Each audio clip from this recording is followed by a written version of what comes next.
Hello. Hello. Yes, hope you can hear me. Dobry den. And yeah, I'm very happy to join you. Good to see you, at least online. Um, Somehow I hear like of myself. Maybe you can, someone switch off the.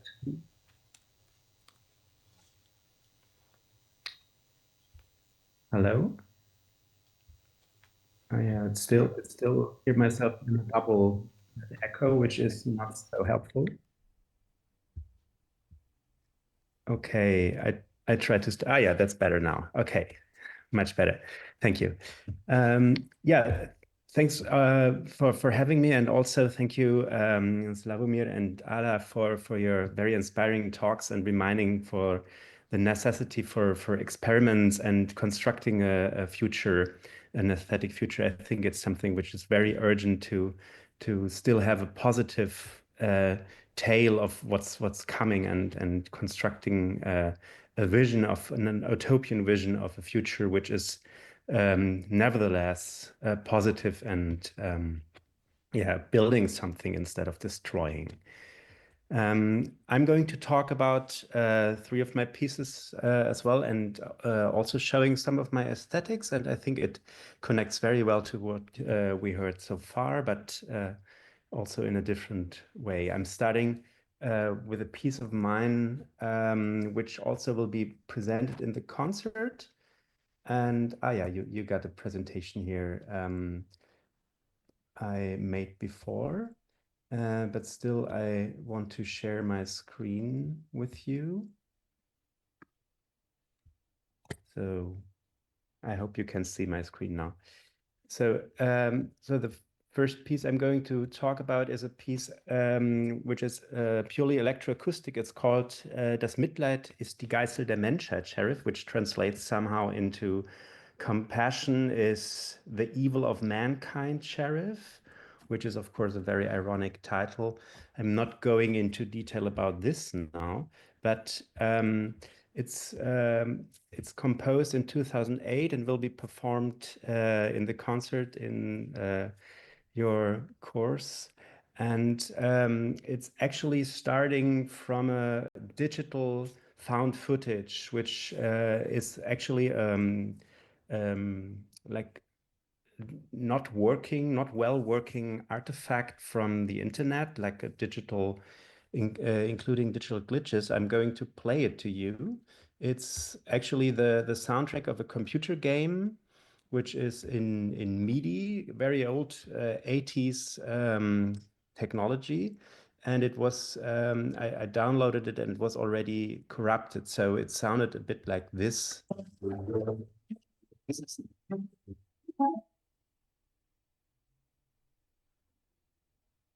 Oh, wait, I probably need to just, yeah, I forgot to share my sound with you. So probably this is better now. Okay, so it's starting normal and then getting into kind of a strange interpretation, I guess, of a raw data set, which was interpreted as sound.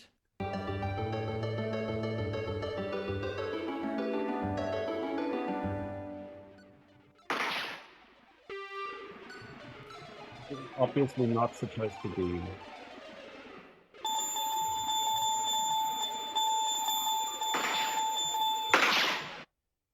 This artifact was fascinating to me because it was kind of a strange interpretation of a noise, or like something which was not supposed to be.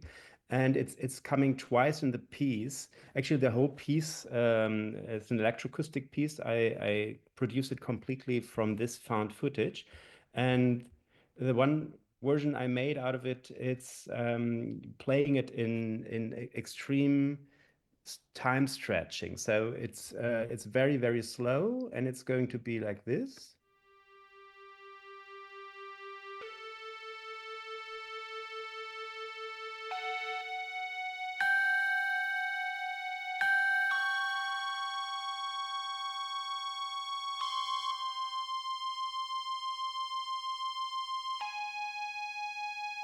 yeah, and so on. So you can easily understand this is just the same very, very fast glitch sound in slow motion. And the other thing is I made a very strong distortion, like a digital distortion of the same sound file, but it sounds, of course, completely different, and it sounds like this.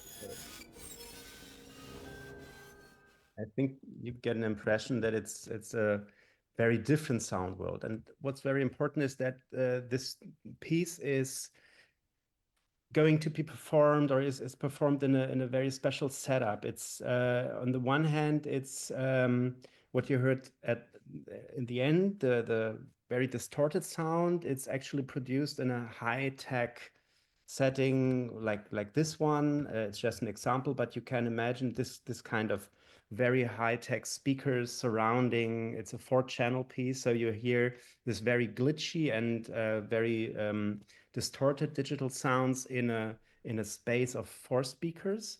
And the other one, which is more clean, it's played from a device like that. So like it's referring also to the 80s, where this original maybe MIDI computer game set comes from. So it's a bit across of media. So the more glitchy, distorted sounds, they come from the high-tech speakers, and the very clean sounds, they come from the dirty yeah, like the sound object, like this ghetto blaster or this cassette player. So in this sense, it's a yeah, contradiction of the sound and the playing devices.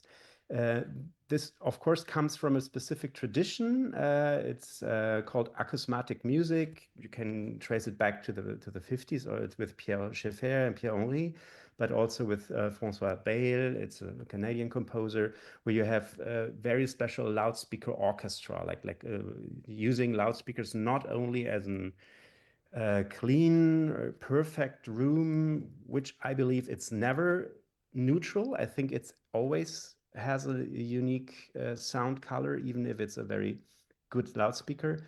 And this refers to that the speaker itself, or the device it's playing from, is an object of activity itself. So that's something I call Medienfarbe, so the color of the medium, the playback medium. But it can be, I will go deeper into that on a later example. So in this piece, it's a bit of crossing media color and sonic color of the actual played music.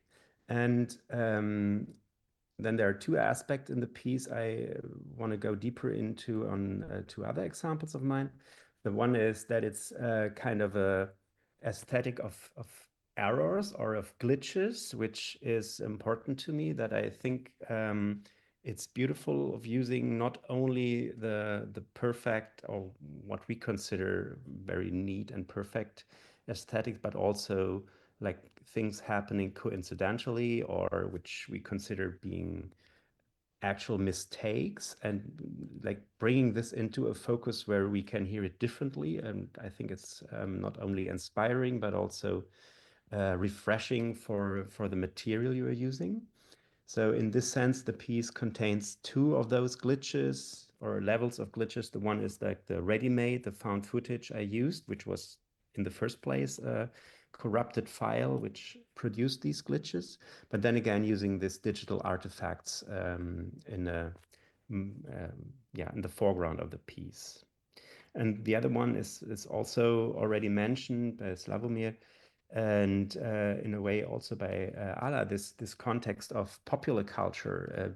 So of course, this original sound file comes from a pop cultural background, using cheap computer game soundtrack of the 80s, and I will go deeper into that in the next example. Yes, and then the next piece I'm talking about is called Schöner Leben 7. So it's translates into English like living more beautiful or living beautifully. And it's a series of pieces I'm writing since almost 20 years now. And they are all solo pieces in an augmented setup. And this one is from 2011. I composed it together in close collaboration with Marc Lorenz-Küsler, who is a saxophone player from Stuttgart. So all these pieces are developed with a very certain player. So it's always a very close collaboration with awesome player, which is mostly or always a friend also. So it's kind of a unique way of creating, which also probably refers to the title that I really want to have a more beautiful way of working together in a setup with close friends and collaborations. And here again, this way of Medienfarbe, or the idea of Medienfarbe is color of medium is very much developed. And here's a short image of the setup of the piece, in this case without the performer. So you have a very special setting where it's for saxophone, but not only. So the player is going to sit and here playing the keyboard, a consumer keyboard with his feet. Also have kind of triggers for changing electronic sounds, and also distortion. And so it's and what you can't really see there is also different media of playback. It's not in the photo here, which comes from loudspeakers and headphones and bigger speakers as well. And here's another more detailed photo of the setup of this keyboard on the ground.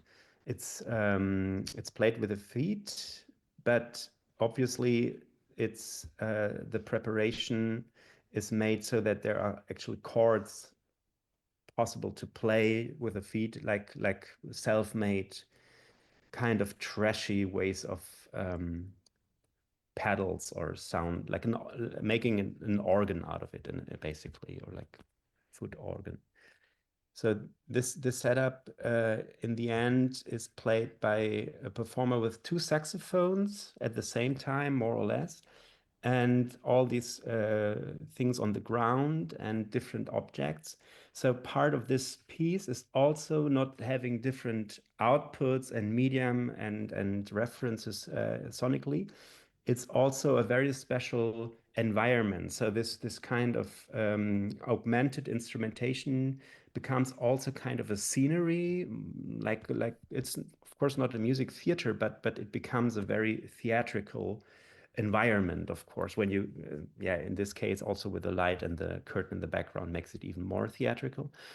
But in the first place, it was thought as a frame where the person becomes more than just a musician, like acting. But it's also, of course, an augment of the instrument. So it's not just decoration. It's not just a background. It is an instrument, which is just visually interesting as well. And also, it shows that it needs another way of virtuosity. So what you have like an instrumental virtuosity very often is trained over decades. Like instrumental players, they know their instruments, they play their instruments, and this kind of a setup is something I put the players into, which is a more like an unknown virtuosity, like dealing with all these things at the same time and trying to get the way through these kind of extra instruments makes it more dangerous. So it needs a specific performer also to be willing getting into this performance and risking not being so well educated in the setup as they used to be on their instruments, of course. So that's something what I would say is taking action or referring to the whole person, like the human being, the body, the personality. It's much stronger in the piece involved, especially when I work together. This is in the image, it's Mark Lorenz Küseler. So if you collaborate and you're really getting into this process of writing together, it becomes almost like a portrait of the person itself. So my teacher Nikolaus Huber, I studied with, he used this term of Menschenklangfarbe, which I really love. It's like the sound of a human being, which I think it's very, very beautiful to think of human beings having an own sound. It's probably not new. The whole history of jazz has the idea of a specific sound or pop music, but I think it can be also brought into contemporary music and be also about the body, the poses we have, the energy we bring, or one much more than just playing an instrument or singing. Besides that, there are a lot of elements in the piece which are referring to pop cultural aspects as well. I can show in the score, there are a lot of segments the piece is constructed of. Every bar or every section is made from different material, which is either pop cultural or from different internet found footage, similar to what I presented on the piece before, the sheriff piece, but much more condensed and much more packed, so that you can actually see these kind of segments are very strict but also very compressed in this piece. For reasons of time, I just show you some images how I constructed it, because it's way more than just finding and compiling. I made, like, this is just a sketch from my process, but I made a lot of analysis either of spectrum like this one, or like rhythmical analysis of or pitch, and so I made really like detailed like deconstructed those ready-mades or found footage, and not always use the whole package. I used maybe just the rhythm or just the pitches, or recombine them. So it's way deeper than just a mashup. It's more like using, I would say it's using techniques and craft of contemporary music as a tool of analyzing the overwhelming mass of production we're facing in our internet and contemporary times. I think there's so much around us that it's not necessarily needed to put more on the pile, but more to find ways through this incredible heap of production we have nowadays. So seeing composition also as a strategy of dealing with a big amount of things instead of putting more onto it. I made a movie with Mark Lorenz Küseler, as there is so much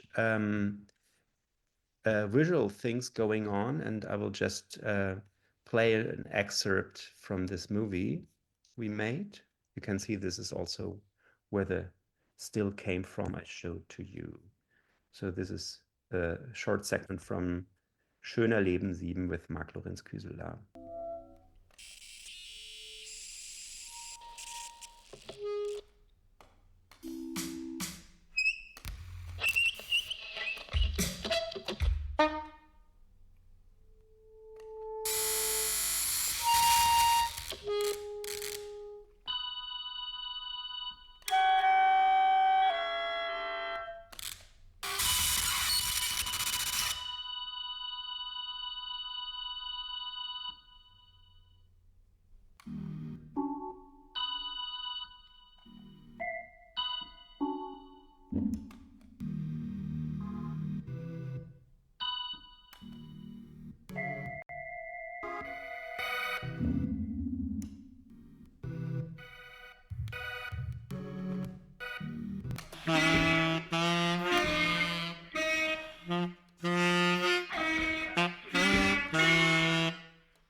Okay, it turns into a kind of a different scene in this moment before it goes back. So you can see it's kind of compiled, but also has sections where it's focusing on one sound more than on another. I will talk about another piece of mine, which is a piece for orchestra from 2022. I composed it for the SWR Symphony Orchestra, and it's called I Would Leave and Dance. It's not only for orchestra, it also contains artificial sounds. Actually, they're electronics, but not a tape. It's three players in the orchestra playing different kind of electronic traces, as I say. The one is a drummer, a percussion player who's actually playing and triggering a whole set with synthetic electronic drums. And then there are two other players. One is playing synthesized orchestra sounds, so like a double orchestra, so where the orchestra sounds or the instruments are all playing live and not amplified. There are also, it's like a shadow orchestra playing the same instruments of the orchestra, but from synthetic sounds. And not only any synthetic, but very often it's kind of iconic synthesized sounds, like from DX7 Yamaha, or from so like iconic synthesizer history sounds, and having like a double version of the orchestra.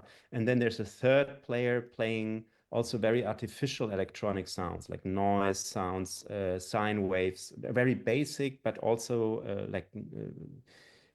or clicks, like very typical, maybe also stereotypical electronic sounds, as another contrast to the electronic to the orchestra sound.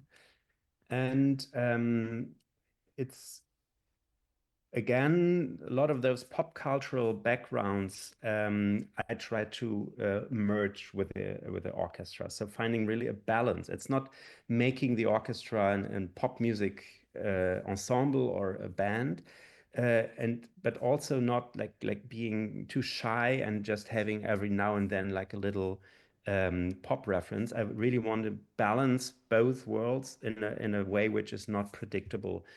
And I can show shortly the score.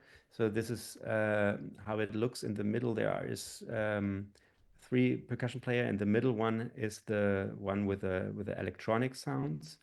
And then there is this huge section. It's not much here, but you can see later on there's a lot of electronic sounds getting in dialogue with the orchestra. And the way how I created it, so that these electronic sounds and orchestra sounds come together, is mostly with rhythmical issues. So I used kind of beat and rhythm construction, which I very, this is maybe better to see, where I really clearly constructed rhythmical traces and rhythmical construction where every rhythmical event can potentially switch between the worlds. So it's not a layer only. It's really like the rhythmical mechanic on which actually the whole piece is a beat. It's composed as a rhythm, as a beat, and the beat is not only an event, it's also a switch between the electronic and the orchestra world. I can show one clear example. For instance, I used Ableton for this as like making mock-ups, and quite similar, Slavomir, to what you said, that I used pre-recorded material and constructed quite directly everything in digital in a digital program to simulate and transcribe it or transfer it later on to the score. And this example I'm just showing here, we can listen to it. and it's oh, maybe I can open it. Oh, this one not.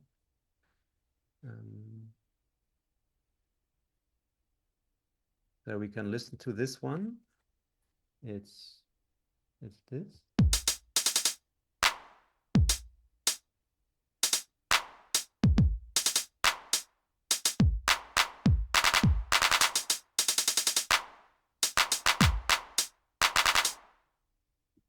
So just an example, it goes on.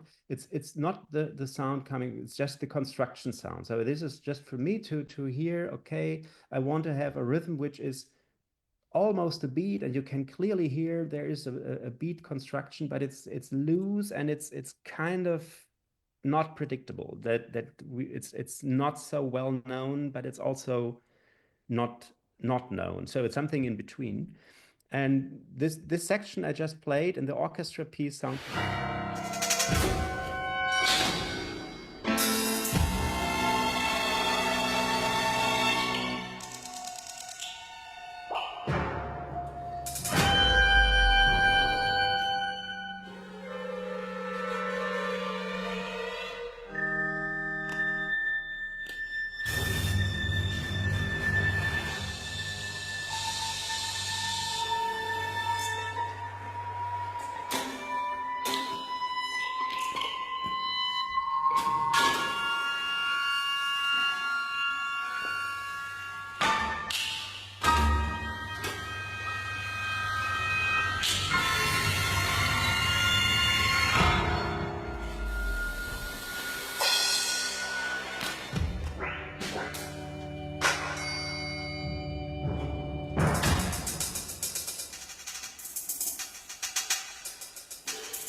Okay, this was just this section from the beat we heard before, and you can clearly hear it's some of the beats are like really in the orchestra, some are in the electronics, some are just the switch between, so it can become anything, but it's the construction along I'm doing it. And again, maybe you can hear some of the pop cultural sound references, even though it's just one part of the piece. And yeah, at the end of the piece, there's becomes very explicit. So the last movement, it's in total 6 movements, and the last movement is actually just the final chord. So the last movement extends the final chord of the piece more or less. And the final chord is also, it's a chord where there is pop culture and orchestra culture are meeting like in one chord, and it's a very famous chord. It's this one.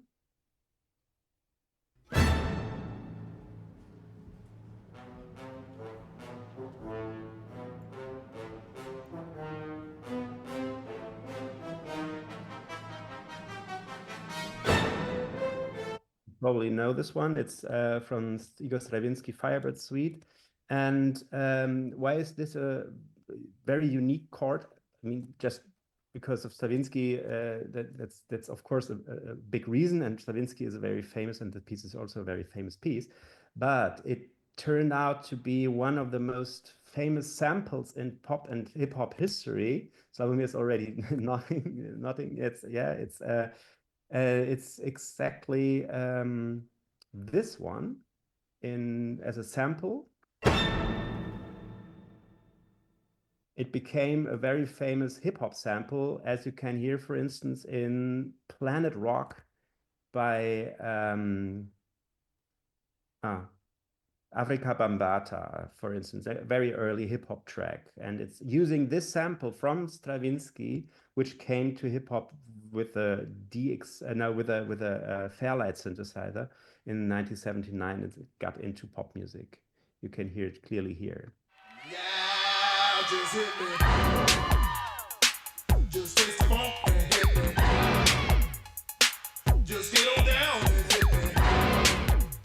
That body's getting so funky now, hit me. Yeah, just hit me. It's time to chase your dreams about the seats. Make your... Okay, just this short excerpt. I think it's funny to think when you hear this that it's always Stravinsky hitting this chord, but it became so famous that it's all over the place, and then there are a lot of versions of it and so on.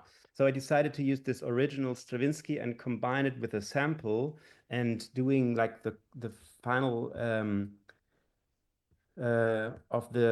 of my piece, just a meeting point between those two worlds in this one chord, and just getting there.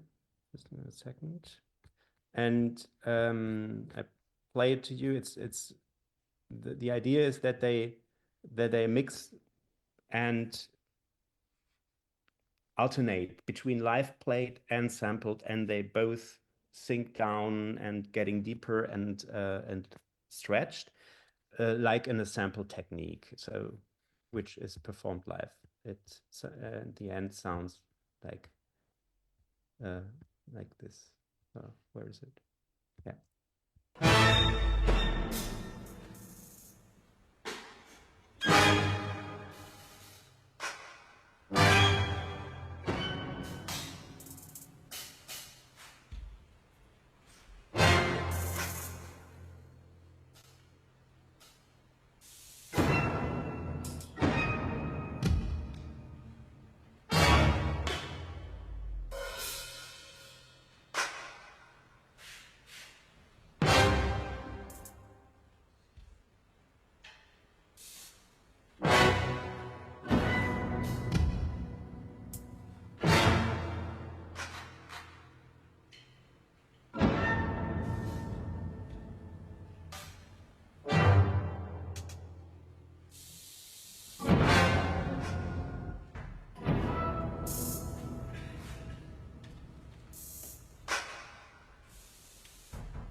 Okay, I think you get the idea. It's sinking down, and the orchestration gets smaller and smaller, so that at the end only the deepest instruments of the orchestra are left over, and end the piece with the deepest notes of Stravinsky. On the deepest, I went down to the end of the deepest instrument, which is contra bassoon. So a kind of a conceptual ending. Okay, so just to summarize a bit what I was talking about. So and about the title, I was talking a bit about the context of music, and of course music and listening to music always is defined by a lot of context. So we're never hear music just as music. It's always the question who, when, where, under which conditions, which experience and personal background and so on. But I'm not interested by composing only in musical material itself. I like, the first thing I like using material which is quite explicit or has a background bringing from history, like this chord now, and especially when it's a kind of a surprising context. And I'd like to work with this context. I really want to extend composition beyond just the musical sounding material and reshaping the situation so that the context themselves becomes kind of a compositional material. And as I said before, it's also a reaction to the mass of production we are surrounded by. So we have so many things around us in the internet and digitalization, and this is a reaction to that. But I try to show that it's not just a selection and putting things together. It's also like how to change, how to analyze it, how to get deeper into the material and finding overlaying or underlying strategies and structures, and how to combine it in a deeper way of that. And then it's what I also said already, it's compositional craft, or the way we're using contemporary music techniques and thinking is in this case not only to construct but more to deconstruct, or to to change and to understand these materials, to really get deeper into them and just not copying the surface. And so I think besides getting along with the material we are surrounded by, it's also for me major interest to refresh our hearing, because all these things, when we hear them as a stereotype, we think we don't need to listen anymore because we have heard it so often in a specific place. But once you manage to bring things in a different context or change the context, it allows us to listen differently to things we thought we are done with, but we probably see, oh, it might be not the case if we change the framework around it. Okay, so much for my presentation. Thanks so much, very much for your attention. And yeah, that's it for now.